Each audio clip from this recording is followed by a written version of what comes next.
Pakatannya setan, jembatan terkutuk di wilayah Aude tempat bayangan mengikuti di malam hari.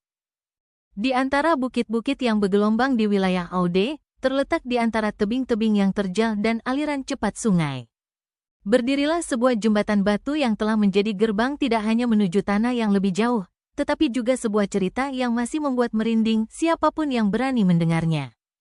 Ponte du Diabel, atau Jembatan Setan, berdiri sebagai saksi bukan hanya keterampilan abad pertengahan, tetapi juga sebagai simbol dari sebuah kesepakatan yang dibuat pada masa-masa tergelap. Sebuah kesepakatan yang masih menghantui tanah tersebut.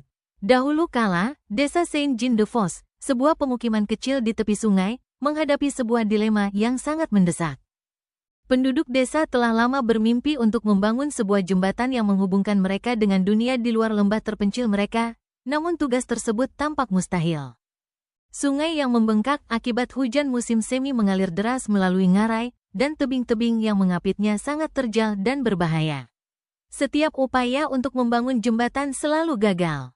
Tidak ada tukang batu yang mampu memahat batu yang bisa bertahan, dan tidak ada pengrajin yang bisa menemukan cara untuk melintasi jurang tersebut. Penduduk desa hampir putus asa. Sungai itu memisahkan mereka dari perdagangan, berita, dan dunia luar. Tanaman mereka terhanyut dalam banjir, dan isolasi itu sangat membekap.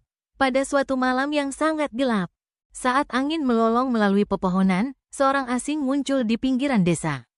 Tinggi dan berpakaian jubah hitam, dengan mata yang tampak menyala seperti bara api, pria itu mendekati dewan desa. Suaranya lembut dan dingin, kata-katanya penuh dengan daya tarik yang aneh. Dia menawarkan mereka sebuah solusi, saya bisa membangun jembatan untuk kalian, katanya, suaranya mengalun melalui angin. Dalam satu malam, semuanya akan selesai. Batu akan disusun, lengkungan akan terangkat, dan kalian akan menyeberang ke kebebasan. Tetapi, ia berhenti sejenak, matanya berkilat. Akan ada harga yang harus dibayar. Ketika jembatan selesai, jiwa pertama yang menyeberang akan menjadi milikku. Penduduk desa, yang sudah terbebani oleh rasa terisolasi, merasa terombang-ambing. Tawaran setan itu sangat menggoda. Mereka telah melihat betapa kuat dan cepatnya sihirnya, tentu satu jiwa tidak akan menjadi harga yang terlalu besar untuk sebuah berkah seperti itu. Namun, ada keraguan di hati mereka. Apa yang akan terjadi jika mereka menolak tawaran setan? Bagaimana jika mereka tidak bisa hidup dengan biaya itu? Namun, keputusasaan akhirnya mengalahkan. Tanpa sepatah kata pun, mereka setuju dengan syarat setan, meskipun tak ada yang membicarakannya secara terbuka.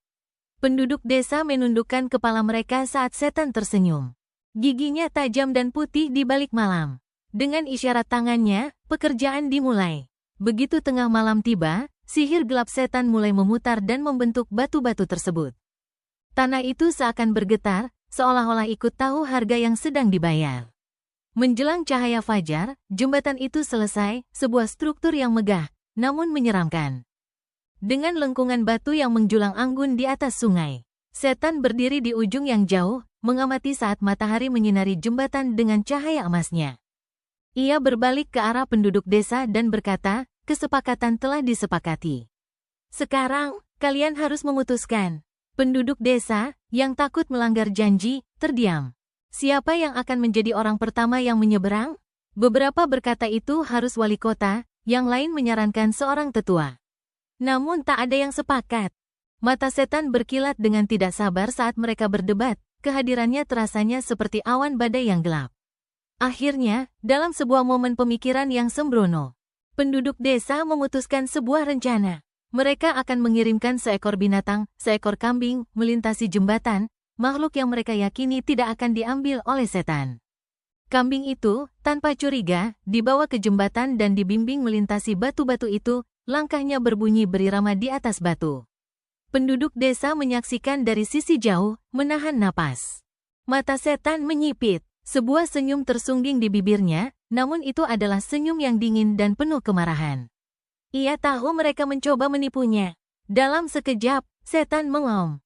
Suaranya mengguncang bumi. Sungai di bawah jembatan bergolak dan mendidih, dan langit menjadi gelap seakan-akan matahari tertelan oleh badai. Kemarahan setan tak terhingga. Penduduk desa, yang ketakutan, menyaksikan tanah yang bergetar dan udara yang menjadi pekat dengan bau belerang.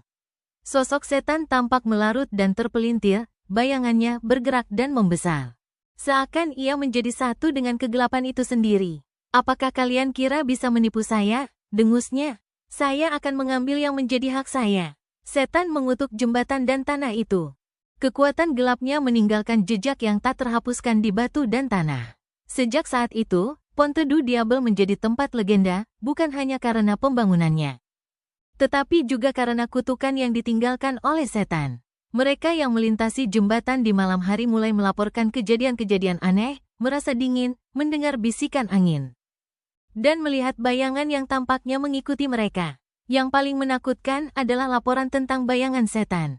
Mereka yang cukup berani melintasi jembatan setelah matahari terbenam akan mengklaim melihat sosok gelap yang bergerak di tepi pandangan mereka, selalu mengintai tepat di belakang mereka.